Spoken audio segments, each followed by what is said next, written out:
Saudara, beredarnya rekaman video yang kemudian viral di dunia maya memperlihatkan ada segerombolan anggota suatu ormas melakukan tindak persekusi terhadap seorang anak di bawah umur. Akhirnya ditindaklanjuti tegas oleh kepolisian. Dan untuk membahas masalah ini, mengapa masalah ini bisa muncul dan bagaimana kita menghadapinya, telah hadir Damar Juniarto, Koordinator Regional SafeNet, Asep Iwan Iriawan, mantan hakim yang juga sekaligus ahli hukum pidana yang sudah sering tampil di Sapa Indonesia, dan Kombes Polisi Martinus Sitompul, Kabak Penum Mabes Polri. Selamat pagi, Kang Asep, Mas Damar. Selamat pagi. Juga Pak Martinus, terima kasih waktunya Pak di tengah kesibukan. Pak Martinus, penangkapan ini mendapat banyak dukungan, apresiasi untuk kepolisian, tapi tindakannya terlambat atau enggak? Itu pertanyaan orang. Kok baru sekarang sih Pak polisi? Kenapa? Ya, jadi yang pertama begini, persekusi ini kan sebuah pemburuan ya, dengan semena-mena. Kamus Indonesia mengatakan seperti itu.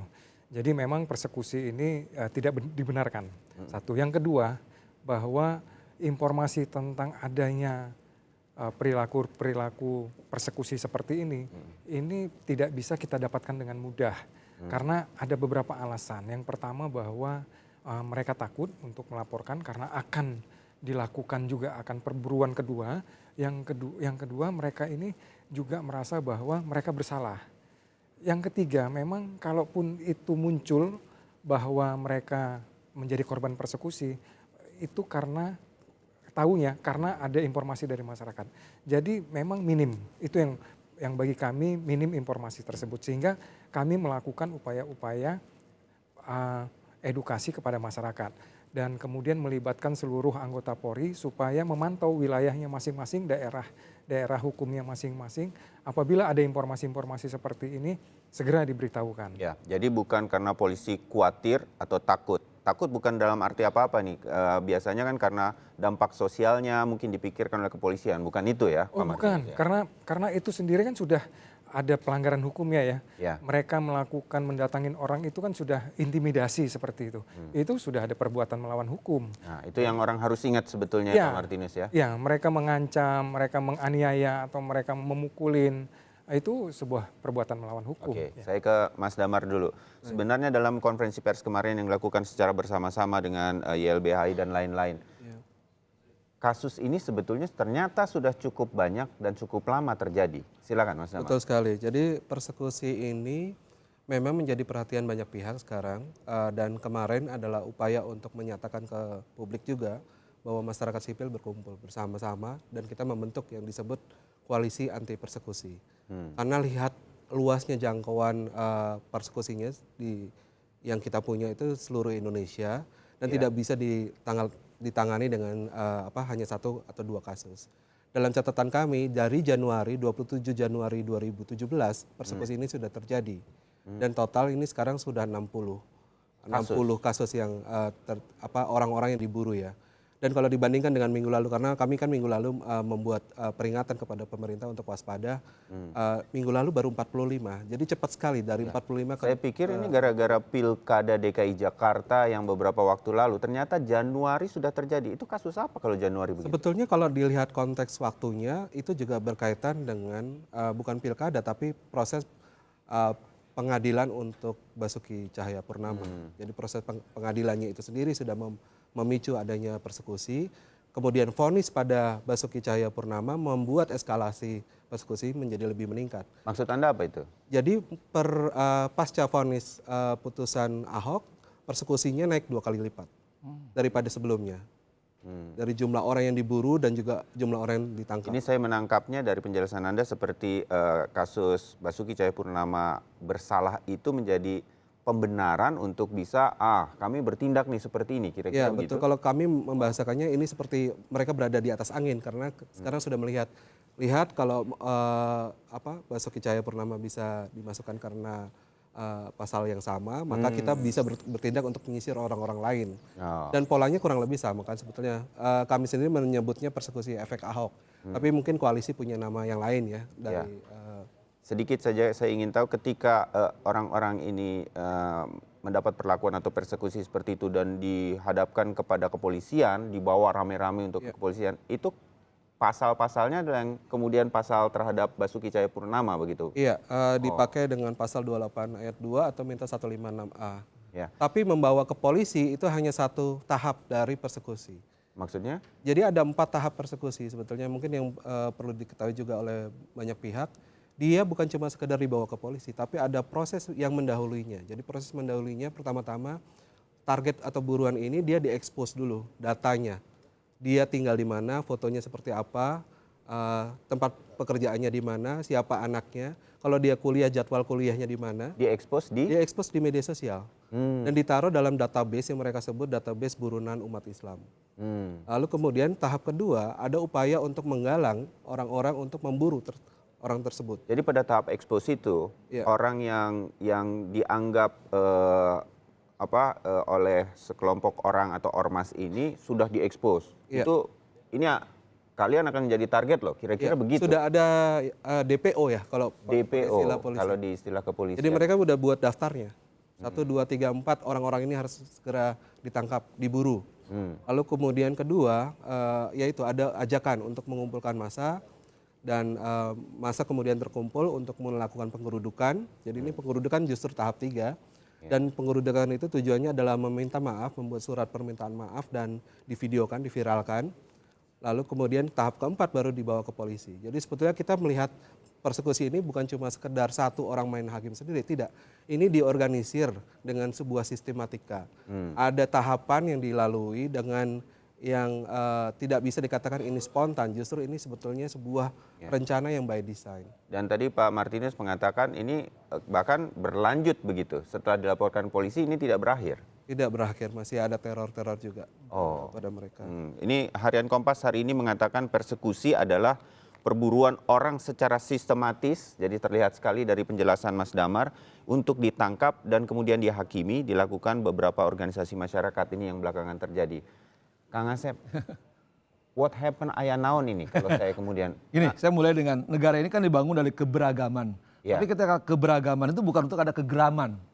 Ya, harus ada penyelesaian. Ketika keberagaman berbeda pendapat, hati-hati ya, menyampaikan pendapat, kita lihat apakah itu perbuatan melawan hukum atau tidak. Ya. Atau ketika itu misalkan pendapat itu melakukan perbuatan melawan hukum, katakanlah itu menyatakan perbuatan melawan hukum, bukan ada tindakan semena-mena. Orang seenaknya jadi penegak hukum jalanan. Jelas ini tidak boleh di Ya dalam nggak bisa, undang-undang kita. katakanlah sekarang orang tuh nyatakan pendapat di media sosial, katakanlah sementara ya, salah, apalagi tidak salah. Bukan berarti ada siapapun berhak melakukan, karena kita punya sistem peradilan, itu namanya penyidik, itu polisi yang berhak melakukan. Soal polisi melakukan tindakan atau tidak melakukan itu soal lain. Tapi tidak boleh ada siapapun, apalagi gerombolan-gerombolan orang tertentu yang mengatasnamakan bendera surga dan neraka, ya itu tidak boleh untuk melakukan itu. Satu itu. Kedua Mas Bayu yang harus diingat oleh kita. Ini yang berbahaya tadi dikatakan oleh Mas Damar. Ketika ada orang menyatakan pendapat, katakanlah dia dianggap melanggar hukum, katakanlah ya walaupun tidak. Dia melakukan tadi ancaman, kemudian diviralkan, itu ada ancaman hukumannya loh. Di Undang-Undang ITE maupun Undang-Undang KUHP, apalagi ancaman kekerasan itu diviralkan, itu 12 tahun. Kemudian bisa tadi yang dikatakan oleh Mas Damar, pasal 28 ayat 2, jangan menjadikan budaya, misalkan mereka karena kasus efek Ahok itu kan, dibudayakan. Tapi sebelumnya dia melakukan tindakan melawan hukum, itu yang salah. Oke. Artinya apa? Apalagi yang anak kemarin misalkan. Itu anak hati-hati, anak melakukan tindak pidana, ada mediasi, ada legislatif, ada penyelesaian. Tidak bisa anak misalkan diteror, ada ancaman lagi lebih berat lagi itu di undang. Ada pengertian kekerasan di Undang Perlindungan Anak. Ya bahkan ancamannya 76C maupun 80. Artinya ada pasal-pasal berlapis yang bisa kena terhadap teroris-teroris ini. Saya katakan teroris karena dia meneror gitu kan. Karena apa meneror? Ya benar tadi, ketika harusnya ditegakkan oleh penegak hukum, ini perbuatan melawan hukum jangan ditegakkan dengan cara melawan hukum. Karena ketika dia menjadi penegak hukum jalanan, ya dia bertentangan undang-undang. Tadi saya katakan, katakanlah orang itu salah ya di media sosial dan menyampaikan keberagaman pendapat. Apalagi tidak, kan orang boleh menyatakan pendapat. Kalau menyatakan pendapat bertentang undang-undang ada undang-undangnya. Tapi ketika dia berbeda ada penyelesaiannya secara akademis, secara diskusi. Tapi katakanlah kata orang itu misalkan perjudian, kemudian kesusilaan, pornografi, ancaman pemerasan di Undang-Undang ITE itu 27 ada. Itu Jadi, orang bisa kena. Saya mencontohkan saja, kalau saya ditulis oleh Kang Asep di media sosial, Bayu itu jelek atau buruk. Ya. Saya nggak boleh. Saya kemudian nulis, Kang Asep, saya bunuh Anda. Saya terkena Undang-Undang ITE itu. Ya, Begitu satu, maksudnya. saya terkena Jadi, pidana saya pencemaran tidak nama baik. menyebut ya, saya Ah. hanya menulis di media sosial sebuah ancaman, itu ada undang-undangnya sebetulnya. Dengar deh, saya kena tadi ancaman penghinaan pencemaran nama baik. Betul. Mas Bayu pun karena ancam akan membunuh Asep 12 tahun malah. Makanya Mas Bayu ketika dibilangin misalkan Asep ABCD tadi isinya kebun binatang, saya bukan menulis lagi dengan kata-kata lain bahwa mengancam membunuh, menganiaya, makan bikin daftar kata dia segala macam. Saya datang ke Pak Martinus dan kawan-kawan, Pak, Itu saya yang oleh Pak seharusnya Bayu didana dilakukan. gini-gini, pengadu kan, ada pengaduan, ada laporan. Itu kita kan konstitusi kita mengajarkan di depan hukum sama, kita hormati hukum dan pemerintahan, ada sistem namanya penjelasan ketika ada perkara.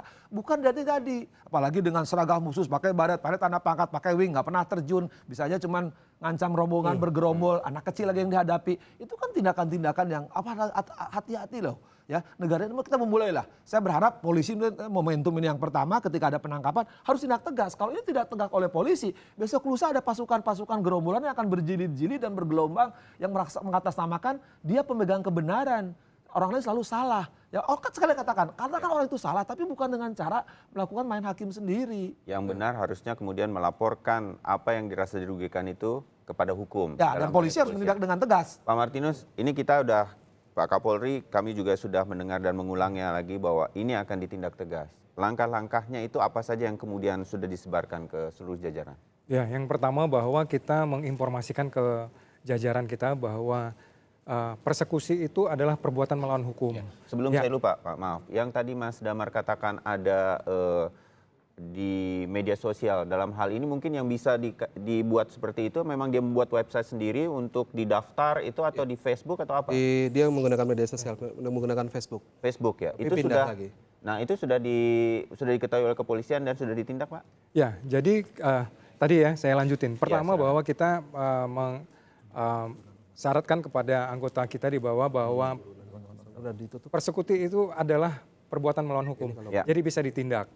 Yang kedua, apabila mereka mencatatkan dalam sebuah website bahwa mereka itu ada yang buruan-buruan mereka itu, Macam DPO begitu itu lah di ya. pasal 27 ITE itu bisa dikenakan karena dia sudah melakukan pencemaran nama baik di situ. Ya. Yang ketiga bahwa kami akan bertindak tegas keras di sini ya.